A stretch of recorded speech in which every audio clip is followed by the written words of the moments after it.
오늘 말씀은 시편 말씀 보겠습니다. 시편 62편 1절부터 12절까지의 말씀입니다.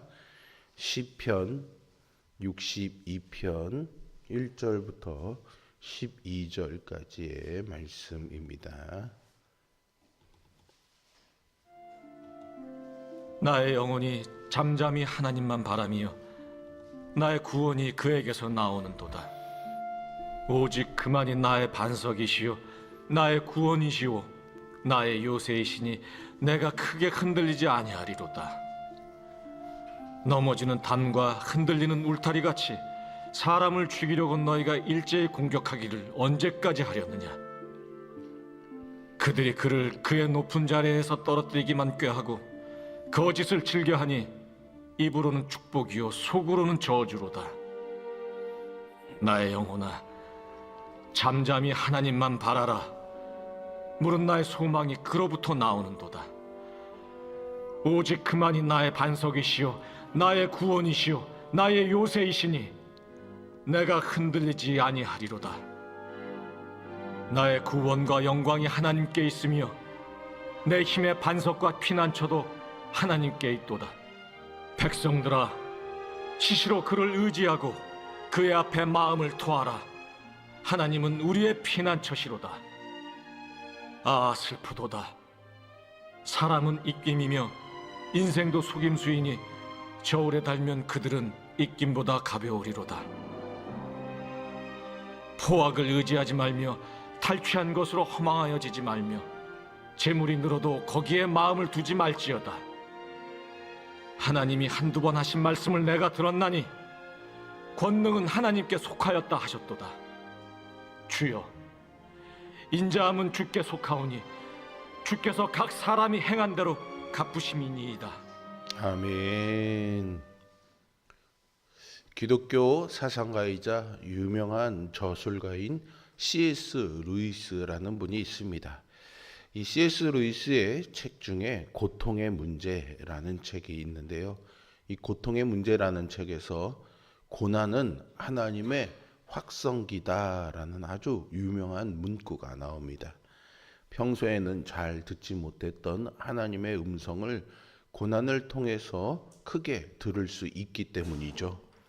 삶이 평안할 때는 그냥 듣지 못하고 지나쳤던 하나님의 말씀이나 뜻을 고난이라는 고통스러운 경험을 통해서 깨닫게 되는 것입니다.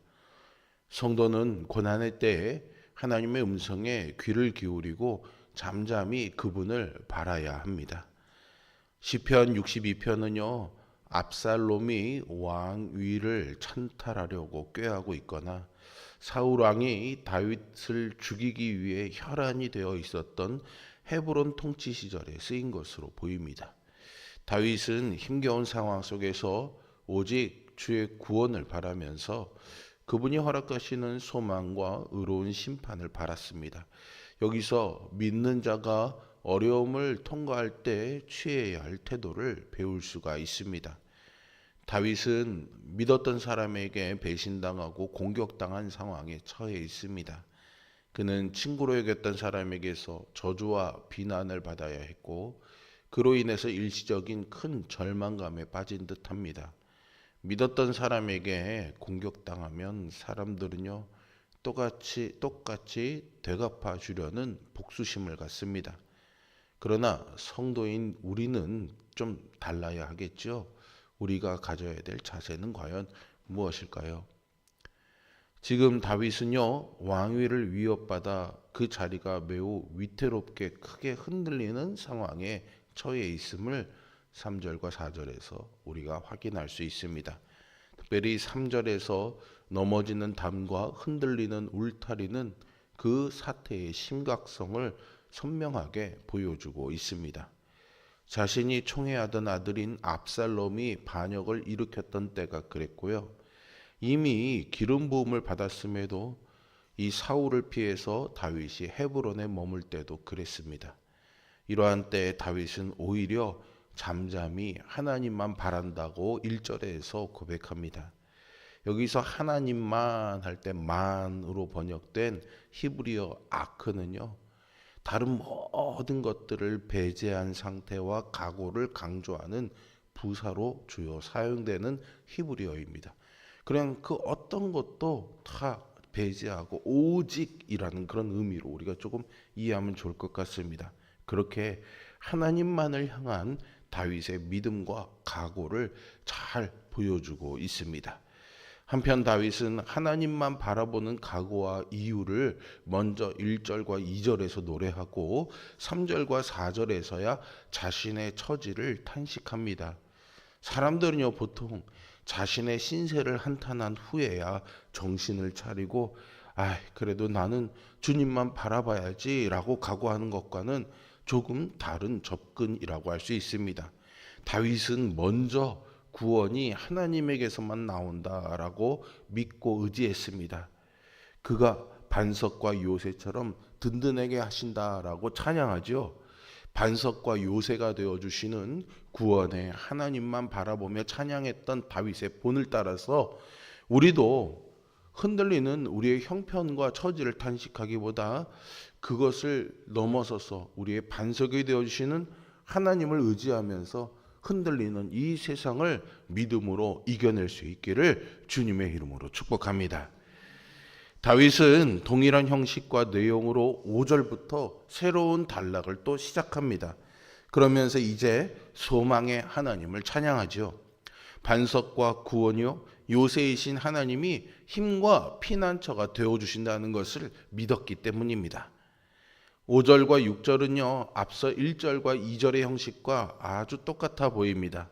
이 같은 반복은 시의 초반에 선포했던 주제를 더욱 강조하면서 하나님을 향한 시인의 확신과 그로 인한 위로가 더욱 풍성하게 임했음을 보여줍니다. 반석과 구원 되시는 하나님만 바라면서 잠잠히 신뢰하며 기다리는 자에게 하나님은 참된 평안을 주실 줄로 믿습니다. 그러니 소망을 주시는 그 하나님을 바라보시기 바랍니다. 피난처가 되어주시는 하나님께 피하시기를 바랍니다. 다윗은 공평하고 정의롭게 이 모든 이들을 심판하실 하나님을 바라는 찬양으로 이 시편을 마무리합니다. 지금 위협적으로 보이는 대적들은 사실 아무런 무게감도 없는 입김에 지나지 않다라고 9절에서 말하죠. 그러니 그들의 힘을 의지하거나 그들의 행위로 인한 결과물들이 그럴싸해 보일지라도 그 허망한 것에 마음을 둘 이유가 없다는 겁니다. 진정한 힘은 하나님께 있기 때문이죠. 무엇보다도 인자하신 주님이 각 사람이 행한 대로 갚으실 것이기 때문에 더욱 그러합니다. 이 말씀은 이 포악한 세상에서 남의 것으로 자신의 배를 불린 힘센 이들에게는 경고가 되고 흔들리고 공격받지만 구원의 주님이요 소망이신 주님만 바라보는 자들에게는 큰 위로가 됩니다. 공평하게 저울에 달아서 모든 행위를 판단하실 그 하나님을 바라보십시오. 그것을 경고와 동시에 위로로 삼는 우리 모두가 되기를 바랍니다. 친밀한 관계에 있던 사람들 사이에서 그 관계가 금이 가고요. 믿었던 사람에게서 배신감을 맛보는 것은 사실 이루 말할 수 없는 고통이지요. 겉으로는 복을 빌어주던 친구였는데 속으로는 저주를 품었음을 알게 되면은 마음에 깊은 상처를 받을 수밖에 없을 것입니다. 더욱이 친구라 굳게 믿었던 사람이 실은 거짓과 속임수로 나를 공격하는 무리 속에 있다면 우리는 배신감에 낙담하고 깊은 슬픔에 잠길 것입니다. 그리고 어느 순간 상대방의 거짓과 비난을 생각하는 끓어오르는 분노를 주체할 수 없겠지요. 이런 감정들을 우리는 어떻게 다루어야 하는 것일까요? 아마도요 대부분의 사람들은 자기 속에 일어나는 이 분노와 슬픔을 해결하기 위해 다른 어떤 사람이든 대상이든 무언가에 이 감정을 쏟아놓을 것입니다. 하지만 다윗은요 깊은 슬픔과 분노 속에서도 잠잠히 하나님만 바라보았습니다. 그는 자신의 입을 잠잠하게 지킴으로 죄를 짓지 않는 지혜로운 길을 선택한 것이죠. 다윗이요 이런 선택을 할 수 있었던 이유는 자신의 억울함과 분노를 온전히 토로할 대상이 하나님밖에 없다는 사실을 잘 알고 있었고요. 또 그 하나님을 신뢰했기 때문입니다. 그에게는 하나님이 자기의 모든 상황을 잘 알고 계시며 상처 입은 자신의 고통을 가장 잘 이해하신다는 믿음이 있었습니다. 이런 믿음을 가지고 하나님께 자기의 마음을 토했을 때 하나님은 그의 믿음대로 피난처가 되어 주셨습니다. 억울한 상황에서 이렇게 믿음으로 잠잠히 하나님을 바라보는 자는 참된 위로와 평강을 경험하게 될 것을 믿습니다. 성도는요, 부당하게 공격받는 상황에 처했을 때 각 사람의 행한 행실대로 갚으시는 하나님께 모든 것을 맡겨야 합니다. 하나님은 사람의 행실을 달아보시고 공정하게 갚으십니다. 하나님은 사람의 마음을 꿰뚫어 보시며 뱃속까지 훤히 들여다보시고 그 행실을 따라 갚으십니다. 하지만 이처럼 분명한 성경의 가르침 앞에서도 때때로 우리는 하나님의 의로운 판단과 보응을 의심하곤 하죠. 현실에서는 말씀과 정반대되는 그런 상황들을 맞닥뜨릴 때가 많기 때문입니다. 거짓과 술수로 사람에게 피해를 주는 악인이 오히려 성공의 정상에 오르게 되고요. 세상에서 온갖 부와 명예를 얻기도 합니다. 반면에 하나님의 백성으로 의롭게 사는 사람들은 초라한 형편 가운데서 큰 곤경에 처하기도 하죠. 이러한 현실을 보면서 공평하신 하나님께 의구심을 갖기도 합니다. 이러한 의심의 배후에는 우리의 근시안적인 시야가 있습니다. 우리가 하나님을 신뢰하며 살았던 믿음의 선진들의 삶을 더 깊이 묵상해보고 생각해 본다면은 우리의 모든 의심들은 거두어질 것입니다. 하나님은 믿음으로 선을 행하고 참고 인내한 자들에게 마침내 영광스러운 상을 주셨고요. 악인들은 비참한 최후를 맞게 하셨습니다. 그러므로 우리는 우리를 부당하게 하는 그렇게 공격하는 사람들 향한 분노와 적개심을 내려놓고 오직 각 사람에게 공평하게 부응하시는 그 하나님을 신뢰하며 우리의 억울함을 맡겨야 하겠습니다. 하나님이 우리의 원통함을 친히 해결해 주실 것입니다. 인생에는 뜻하지 않는 일들이 많이 있죠. 우리가 그 가운데 잊지 말아야 될 것은 하나님이 강하고 자비로우시다는 것입니다. 우리들이 억울하고 어려운 일들을 경험할 때 우리의 감정이 격해지고 사람들에 대한 원망과 분노가 자연스럽게 일어날 수밖에 없습니다. 하지만 성도는요, 그런 감정과 억울함들을 사람에게 갚아주거나 아니면 나와 친밀한 사람에게 이것을 토설하고 쏟아놓기보다는 잠잠한 가운데 하나님께 나아가야 합니다. 하나님이 잠잠히 당신을 바라보는 우리의 억울한 마음을 위로해 주시고 우리를 대신해서 반드시 이 원수를 갚아주실 것입니다. 사람은요, 믿음의 대상이 아니라 사랑의 대상이다라는 말이 있습니다. 정말로 그런 것 같습니다. 사람을요, 믿음으로 믿고 의지할 대상으로 삼는 순간요, 우리는 늘 실망할 순간을 만나게 될 가능성 또한 열리게 됩니다.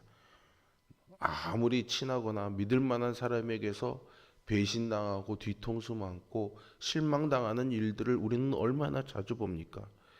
성도는요, 이 험난한 인생의 여정 속에서 하나님만을 의지해야 됩니다. 하나님만이 소망의 근원이시기 때문이죠.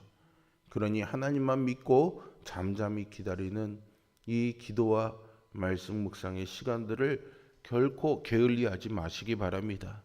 진정한 믿음은 성급하게 행동하는 것이 아니라 잠잠히 기다리는 것이라는 것을 잊지 마시기 바랍니다. 하나님은 강하신 분이십니다. 또한 공평하시고 의로운 분이심을 우리는 믿습니다. 그로 인해서 우리는 흔들리고 무너지는 상황 속에서도 반석 같으신 하나님만을 붙들고 의지할 수가 있는 것이죠. 오직 주님만 반석과 구원과 요새가 되어 주심을 잊지 마시기 바랍니다. 그러니 잠잠하고 성급하게 행동하지 마십시오. 오직 주님만 바라보며 믿고 의지하시기 바랍니다. 행한 대로 갚으실 그 주님을 바랄 때 오늘 우리가 드려야 할 순종과 성실에 충실할 것입니다.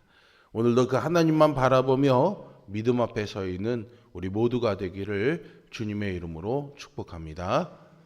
기도하겠습니다. 선하시고 살아계신 아버지 하나님, 오늘도 주신 이 말씀을 의지하여 하나님 앞에 잠잠히 기다리며 의지하는 이 믿음의 동아줄을 붙잡는 우리 모두가 되게 하여 주시옵소서. 새로운 달 11월의 첫날을 허락하심을 감사합니다. 특별히 우리가 이 한 달을 은혜의 한 달, 감사의 한 달로 삼고 다니엘 기도회와 감사 챌린지를 진행합니다. 하나님, 이 모든 일에 우리의 열심을 다해 기꺼이 참석할 때에 하나님께서 헤아릴 수 없는 은혜와 우리의 마음의 믿음의 강건함들을 주시는 은총으로 응답하여 주시고, 또 우리가 이 모든 일에 전력하며 집중할 수 있도록 우리의 상황과 환경들을 조성하여 주시고 우리를 안위하여 주시옵소서. 예수 그리스도의 이름으로 기도합니다. 아멘.